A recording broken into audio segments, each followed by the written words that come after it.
So you're probably wondering what I'm doing here, tearing up all these newspapers. We have newspapers, we peeling some potatoes. I have these big pots that I bought and I'm putting it to use. What we're going to be doing is starting up a little composting of materials. And this newspapers, I am using this as a source of carbon. In order to make compost, you need to have two main ingredients. You need to have nitrogen and you need to have carbon. So like these vegetable peelings here will be our source of nitrogen. And the newspapers that we chain up is the carbon. I hope that's not the Express. No, it's not the Express. Okay. Yeah, so what we're going to be doing here is I'm tearing up our entire newspaper and we'll be adding the peelings to it. Every day or so, I'll take another pot, rest it on top of this and turn it over, because you must introduce oxygen also into the compost. So it's going to be a very easy system for me. I'll just keep turning it over. And hopefully in about 40 days, we should have some good material. It's worth doing this. I mean, especially if you have a lot of vegetable scraps. This is going to make really good a good amendment for the soil. I thought they were going to hang them as banners for a little party or something. And of course, you could use dry leaves. If you live in a place that's close to bamboo leaves rot very fast. I will also be adding some of the cow dung to this to speed it up. Where did you learn that technique? This is basic composting of materials. Okay. A lot of videos on YouTube. So we're going to throw some of our potato scraps there. Right, and then we continue to add another layer.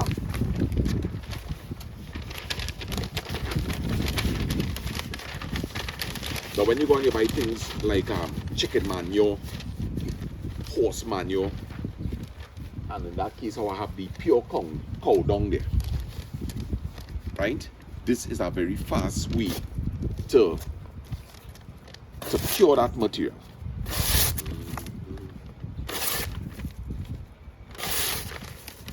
Imagine this is going to turn to black red soil. I've got to see that. Yeah. How long it takes, is it?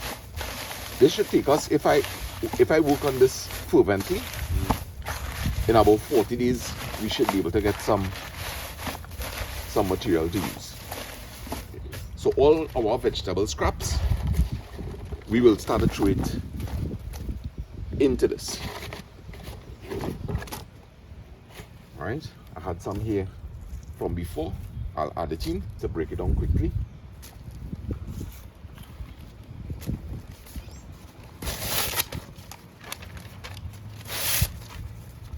If you're working in an office and you know they have shredders, the shredded paper, right? You could actually bring down like a couple bags of that. Right.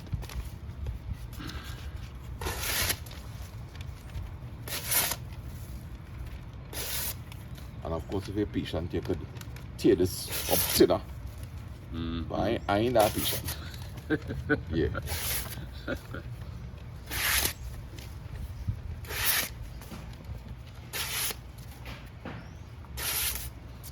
Now to really get a good compost heap going,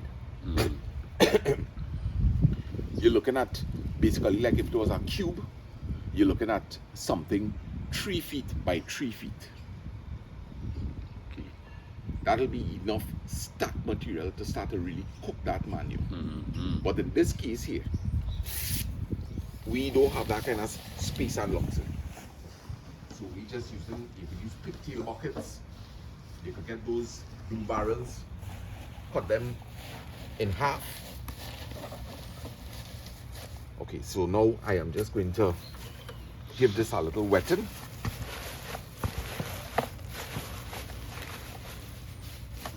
Right.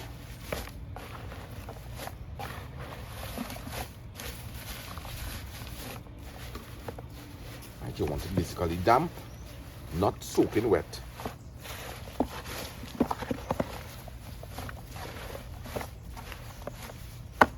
And it's nice that we're doing this video here now, so that people could actually, every day you could come and take a look at this and see how it's breaking now. Right? So all we're going to do for now is just basically cover this down. Later on, when we get more scraps from the kitchen, we just lift it and add it. And add to that, okay. Right? As I say though, but I'm not going to handle that now because I'm peeling some potatoes. Right? But I will add some of the fresh cow manure to this. Yeah. So now you were able to get bhaji from that tree? Yesterday, yes, we cooked bhaji and eggs. Mm-hmm. And it's a good thing we do it because the iguana come after it, boy. You saw the iguana? Yeah, the iguana come. You're kidding? Yeah. Is it a big one? So somebody was asking on your comments how I deal with iguanas.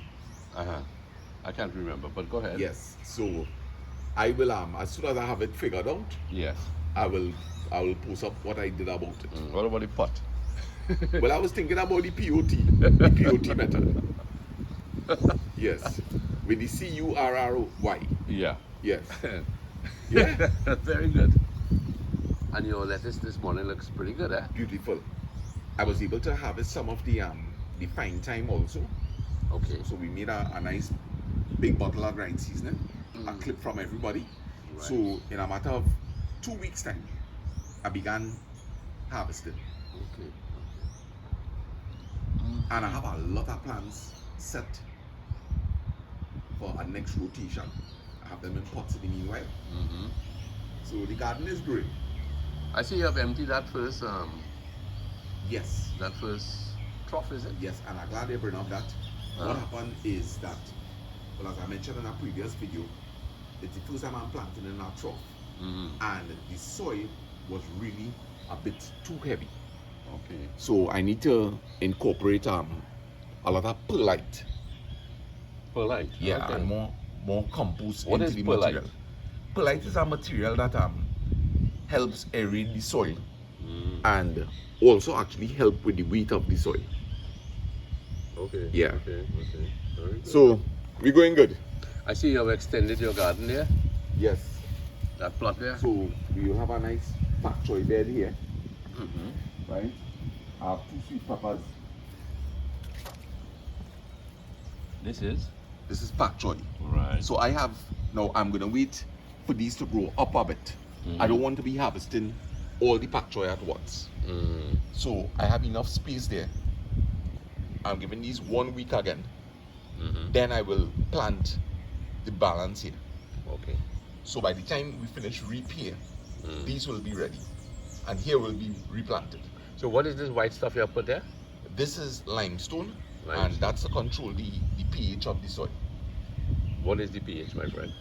Well, we want the pH to be at 0, and then from there we could choose if a plant likes acidic soil, then we could amend it to become acidic, Is that right? right? Or if likes more alkaline.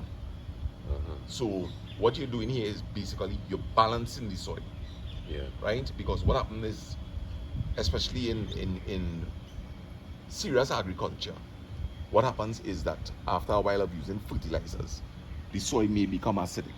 So it's always important to add in this limestone, which also aids in making the soil more crummy, which means to say it's going to drain well, but also hold moisture. How is limestone sold? What price? Yesterday I purchased 2 pounds. It's very cheap. I purchased 2 pounds, and that only cost me $6. $6, okay. Yeah, but definitely before I plant this section here, I would like to add some perlite to this soil, because this soil is a bit on the heavy side. Your previous videos in Cora when you were doing your gardening there, and it was quite prolific growth. You spoke a lot about these things, right? Perlite and Yes, and whatnot. yes, but I definitely have intentions as this garden is slowly progressing that we will do some videos together and maybe I will show people how to deal with a plant from the time you purchase one in the nursery, right? Techniques you could use, like you could put them into small pots, establish them a little more, then transplant them into the ground. So the plant has a bigger root system, right? Also more growth. So the plant has a very high chance of survival. Okay, sir. Right? Also, there are methods used to treat that soil for fungus, for pests such as grasshoppers. You know, so I have a couple of videos in mind. It's nothing new, but it's pertaining to gardening here in Trinidad and Tobago But and Sana, throughout the Caribbean. I want to ask another question that you talk about is nothing new here, but given the space here and the amount that I see you're doing, plus it looked like you could do a lot more in a confined area, isn't it? Yes. For example, I am already thinking these patches here, for example, they do not require full blast sun throughout the entire day. Actually, like how right now it's getting a bit of shade from that crude in there. Right. This is what they like, and then it's going to get a bit of overhead sunlight at 12, and then it's going to get some of the evening sun. So what a person could do above a bed like this is create like a table structure. Put slats of wood across, slats because you still want some sunlight coming through. Right, right. And you could now rest probably like 2 pepper plants in pots above this. Okay, okay. Right? And what you'll find happening is that you will now start to get shaded parts of the garden. So in the shaded parts, you'll put your things like lettuce, your pak choy, parsley, even scythe sometimes could take a bit of partial sunlight. Right? So that you wouldn't believe how much you could do with this little backyard, which is approximately, I will say, about 25 feet by, it looks almost like a square, 25 by 20. And I will show people how much we're going to get right here in this backyard, right in Lance and Lulu kitchen garden. Yeah. Looks really good, man. Yes. Promising. Focus on the tomatoes there a bit against the fence. Right, and as you can see, I am utilizing that little space to grow a lettuce in the meanwhile. Yes, yes, yes. I know by the time those tomato trees need more room, we'd have already dealt with that lettuce. Into that consumption. And that is in the corner in Vita State. Yes, sir. And also, we will have to be making things like trellises, like trellis. For the plants to, some plants will require a trellis. So we'll be finding some easy and innovative ways to create a trellis. Alright? Very good, sir. Very, very, very promising. You know, when I look at all the hard work that you're doing here and all the hard work you did in Cora, I must say, we need to have a sharper respect for farmers. Definitely. I really, really feel that we need. I tell Mama Lou when we go shopping, even to the market, don't argue with people about their prices. Yeah. It's either you want it, you will pay the price, Well, that's it, yeah. or you move on. But don't argue and expect excess, you know, the man to throw in some excess. No, The man- that's that- is, no, you that's know, not fair. It's not fair. It cannot not be fair. fair. That should always be left up to a vendor if they want to give you what we call a lania. Yes. That's right, that's right. Yes. So, Sana, at the same time, I noticed you peeling all these potatoes. All these potatoes. This reminds me of a comic book that we used to have long ago in the 50s, you know. There was a guy in the Navy, and he was called Satsak. Yes, I remember him. You remember Satsak? Yeah. Satsak might have been considered a fellow who wasn't sharp, but at the end of every episode, he came out on top. Mm-hmm. That's the important message. Yes. That if you judge a book by the cover, hey friend, you know, you haven't done yourself justice in judgment. And you know something? Let me tell you about, because I know this character you're speaking about called Satsak. Mm. You know, sometimes you look at a particular character and he is never complaining, or nothing ever seems, you know, that people trying to particularly be vindictive to this particular character. And you as the reader, right? You will always like, oh gosh, they're really advantaging Sadsak. And you wish you could do something on Sadsak's behalf. But let me tell you something. Sadsak ain't bothered, you know. That's the thing. And that is what, you know, this make people want to stand up for a person even more. Yes. When you see humility in a character, Yes. it makes you want to stand up, because no, they can't be doing Sadsak that. But Sadsak is in a good place. Mm-hmm. He's in a good place. Very true. Humility will always be a winner. Always. But we had some good old comic books that things that, for instance, things that we never thought we would live to see. And like Dick Tracy. Dick Tracy had the two-way wristwatch. Yeah, boy, and Yeah. that's a reality now. And we used to say, what nonsense is this? You know, what are they trying to really prove here? These comic book writers, what are they up to? And listen, And now today you have a watch that could which make you wonder.